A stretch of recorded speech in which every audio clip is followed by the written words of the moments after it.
Friends, this is another session on personality development. We will study how a person develops relationships at home and outside it. Relationship is the way in which two or more people or groups behave towards and are involved with one another. Family relationship means the connectedness of each person with another person within a family. Family relationships are undoubtedly the most important of all relationships. These include relationships with father, mother, son, or daughter. In a joint family, relationships are extended to grandparents and grandchildren, or uncles, aunts, and cousins. Good relationships between parents and children are very vital. Many studies have proved that if children are grown up in a good relationship with their parents, then they would more likely have a better attitude, better conduct, and make better decisions. Though there is no consensus on this assumption, majority of the psychologists are of the opinion that good family relationship can potentially affect every part of a child's life. At the same time, some studies have proved that several children who were in a bad relationship with their parents while growing up became successful in their lives and later on developed good relationship with their parents. Personality relationships at home and with friends is based on three aspects of personality. The first aspect is the individual process. Secondly comes personality development stages, and third, family structure and type. We have discussed the first aspect of individual process in our previous session. To understand the personality relationship, the second aspect is very important. The third important factor that affects personality relationship is family or home environment. Let us start with the stages of personality development. The study of personality development can be divided into two separate but closely allied approaches of personality. Some psychologists tried to identify the important determinants of the whole personality that contribute to the development of personality continuously throughout life. They do not believe in development of personality in stages. They claim that determinants of personality play a key role in personality development. This argument emphasizes that personality development is a continuous process and it is based solely upon the learning opportunities available. We already have discussed these determinants in our previous session. Another group of psychologists think that personality develops in stages of life. One of these psychologists, Erik Erikson, attempted to identify specific psychological and physiological stages that occur in the development of human personality. Erikson's theory of 8 stages of life throws light on different types of relationships with mother, father, other family members, friends, and society. A person develops relationship with different people as he or she grows up through progressing phases of life. Erik, also spelled as E-R-I-C, Erikson, was born at Frankfurt in Germany in 1902. His father was Danish and his mother was Jewish. They were separated before his birth. After completing education in psychology, he became the first child psychoanalyst in that city. Erikson wrote his first book, Childhood and Society, in 1950. He completed his book, The Life Cycle Completed, in the year 1985. He elaborated the 8 stages of life in these books. These stages are explained here. First stage is infancy, basic trust versus basic mistrust, that is hope. According to Erikson, this is the first stage of life. Mother is the only world for each child. An infant expects warmth from his mother. Baby gets recognition through mother's touch, holding, naming, feeding, etc. If a newborn baby gets full satisfaction from its mother, it feels that the world is warm. It is worth trusting.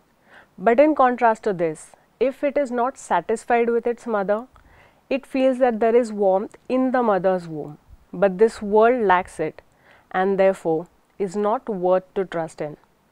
This feeling creates a sense of mistrust, separation and abandonment. Relationship with mother and world takes shape at this stage of life. Early childhood, this is the second stage. Autonomy versus shame and doubt, that is will. Child strives for new and more activities as it grows a little older. It also learns to exercise a sense of self-control. This would be the appropriate time to give the toilet training to babies.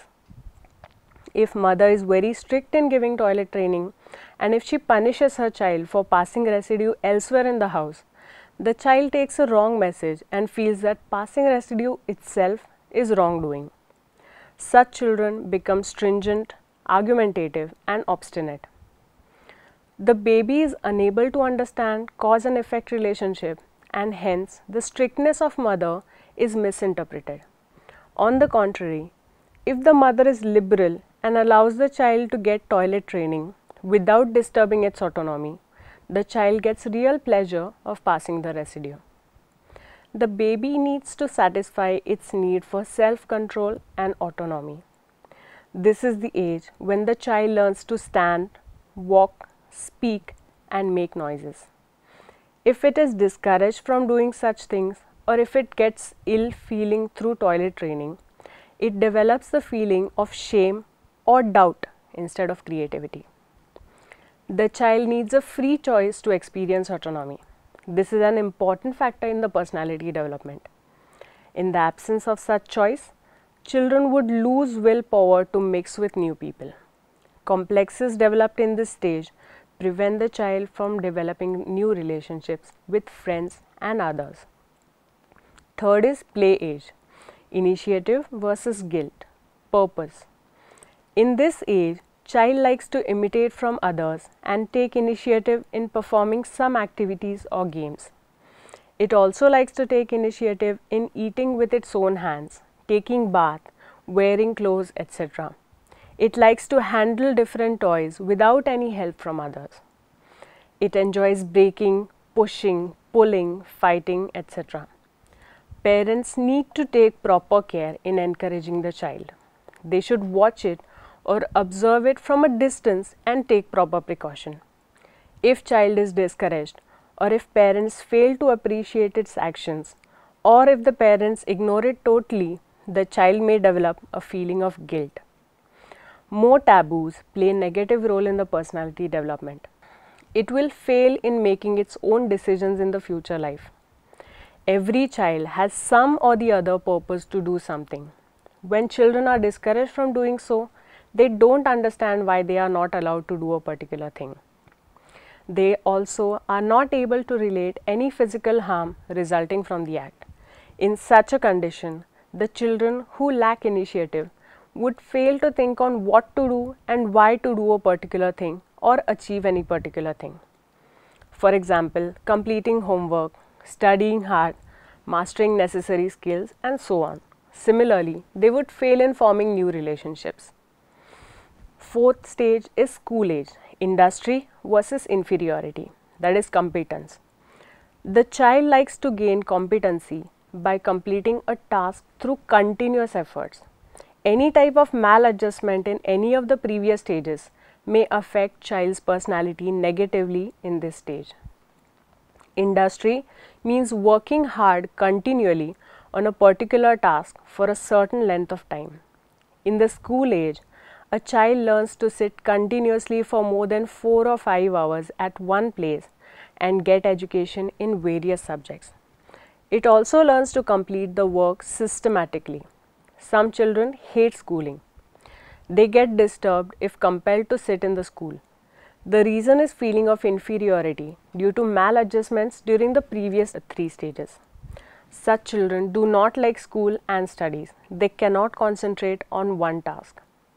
In this stage, it is necessary for the child to learn to apply its intelligence and energy towards some undertaking and direction. The children who accept school environment easily behave positively with other children and teachers. However, if anything goes wrong in either of one or two or all three previous stages, children would remain aloof or unfriendly. They become obsessive or destructive or sometimes offensive. This is because their energy is not channelized properly.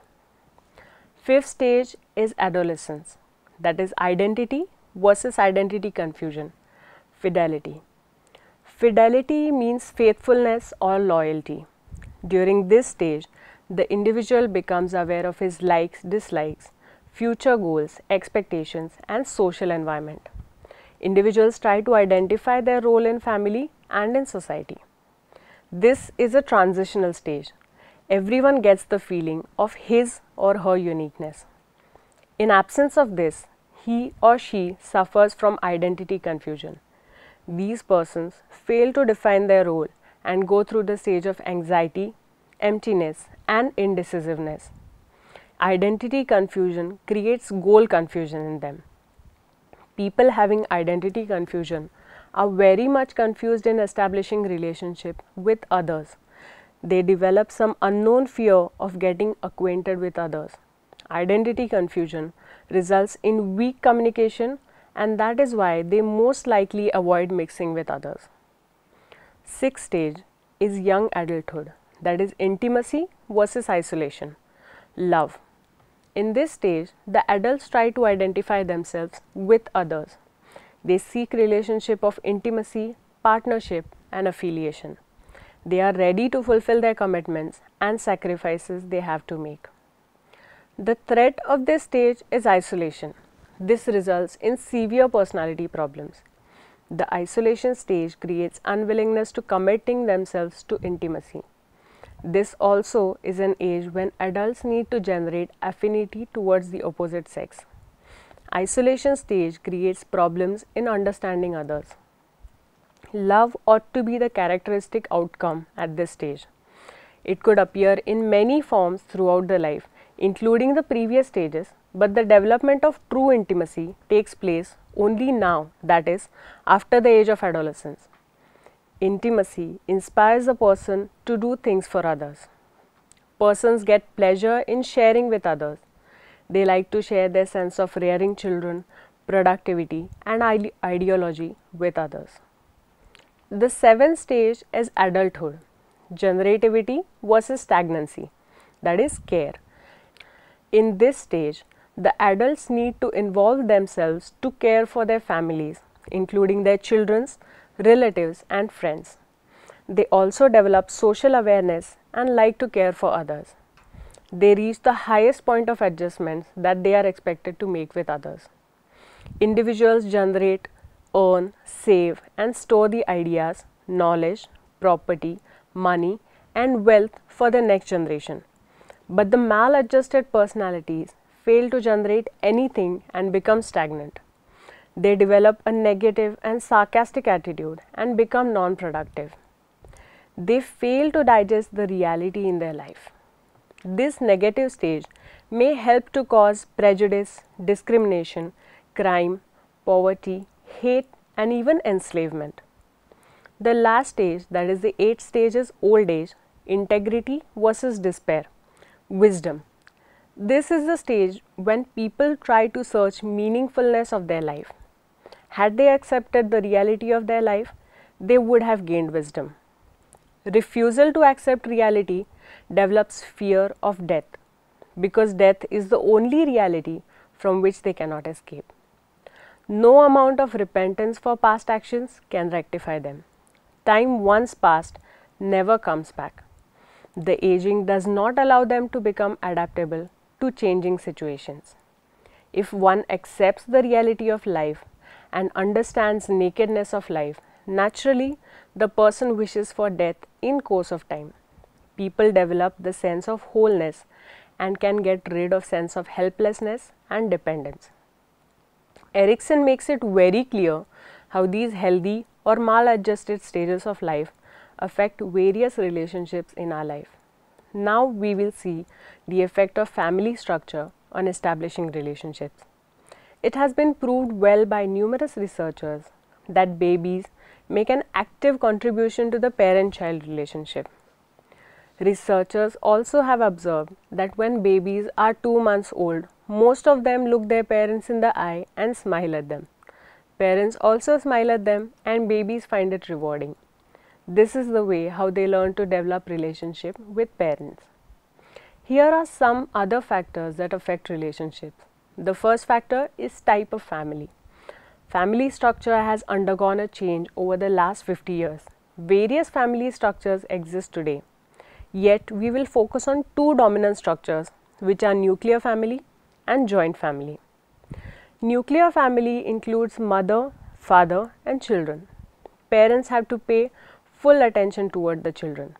If mother is not working, then she has to look after them all on her own. In such families, parents have to take particular care in exposing their children to the outside world. If children are exposed to people outside the family as early as possible, they would understand all relationships better. Otherwise, they would keep distance from other people for a very long time. One more factor that involves in nuclear family is child to parent effect. If child is hyperactive and parents find it difficult to discipline it, parents become reactive towards the child. Such reactiveness may affect either the first or the second child, as the case may be. Children born in joint families learn to discriminate among parents, grandparents, cousins and others at an early stage. They learn quickly to make fine distinctions among individuals. The main reason is they are exposed to various people immediately from their birth. Joint families consist of quite a lot of people having different personalities. That is why even a single child is well groomed in the joint family. It gets an opportunity to associate differently and adjust with diverse personalities. The second factor is birth order. Birth order means firstborn and secondborn or lastborn. Firstborn child is always a new experience for its parents. Similarly, baby also finds itself in new and inexperienced hands.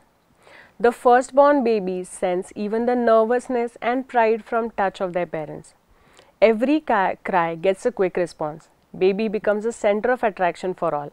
Firstborn baby gets shocked when second baby comes in this world. Suddenly, the first baby becomes elder and elder forever. Not only that, but parents give more responsibility to the elder child. Firstborn are taught to talk simple language and behave softly with young ones. Consequently, depending on own experiences, they develop their own relationship with their young siblings. Dominance hierarchies also are established thereafter later in their life. Situation for lastborn or secondborn is totally different. Parents are more experienced, seasoned and take elder children for granted. Similarly, the parents grow old and their preferences change accordingly. The third factor is number of siblings. Number of siblings mean number of brothers and sisters with whom the child learns to establish relationships. More the siblings, more is the opportunity to know more personalities. When a couple has more than one child, its attention, care and involvement is divided among the number of children. In such cases, children become self-reliant at an early stage of life. They have every opportunity of sharing with siblings. Single child has no occasion of sharing with others. Normally, the love, attention and involvement of parents are concentrated only on single child. There is a possibility that such children may be pampered and are not ready to adjust easily with others. Such situation makes them difficult in getting acquainted with others. The fourth factor is parent relationship. Family indicates an integrated relationship. However, when any relationship in the family disrupts, family becomes just an assembly of persons. For example, tension between husband and wife, separation of one of the parents from the other, the constant unresolved conflicts or mismatch of cultures of the two, and so on. Such disturbed relationships create feeling of insecurity among the children, particularly for the single child. Since the children in such families carry feeling of insecurity, generate self-doubt or diffidence, These children fail to establish healthy relationship with others. On the other hand, if number of children is more or the family includes grandparents or cousins, then situations differ. Situations such as single parent due to divorce or live-in relationship or death of any parent or even child without legal husband create obstacles in developing relationships. These circumstances most likely create inferiority complex among the children in such families. The fifth factor is socialization process. Relationship outside the home or with friends is called socialization. Socialization consists of learning how to associate with others. The problem is that all people don't behave in a similar way. Children get the primary training of socialization at home. They observe their parents behaving with different people very intensely. Children learn to discriminate between us and them within their families. Examples: Arun observed that his mother is very comfortable with her brother and sister. She welcomes them with warmth. She offers them high tea. She finds herself very comfortable with them. However, she keeps some distance with father's brother or sister. She is tensed in front of them. Hardly ever does she utter a word. Father talks a lot and insists upon their staying overnight. He never treats mother's relatives in the same way. Arun will learn to discriminate between mother's and father's relatives. Second, Shweta observed that her mother allows all people except their home servant to sit on their sofa or in the chair near the dining table because her clothes appear to be worn out and old. Shweta's mother categorically avoids visiting some houses in the colony. Their houses look old and faded. Shweta feels that the home servant and the people in these houses are unwelcome because they are poor. Some of their neighbors have cars or motorbikes. Their relatives come to their house by car or motorbike. Their clothes appear new and ironed or well maintained. Shweta feels that these people are rich, so she will learn to distinguish between poor and rich people. Sumit and Swapna are not allowed to share their toys, pens and books with their friends. Their friends are also not allowed to enter in the kitchen. Sumit and Swapna are also not allowed to interfere in friends' quarrels. When friends fight among themselves, Sumit feels that he has to help end up their fight. However, their mother calls Sumit back and says that it would be better to care for self and not for others. She does not allow them to interfere in their quarrels. Sumit and Swapna will learn not to help others. Every reaction of parents affects the socialization process of the child. Children learn what they want to learn and not exactly what parents expect from them to learn. Children do not learn from trainings or instructions but through observations and experiences.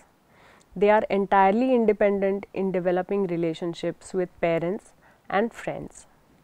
However, we cannot ignore how intensely they observe their parents developing relationships with others.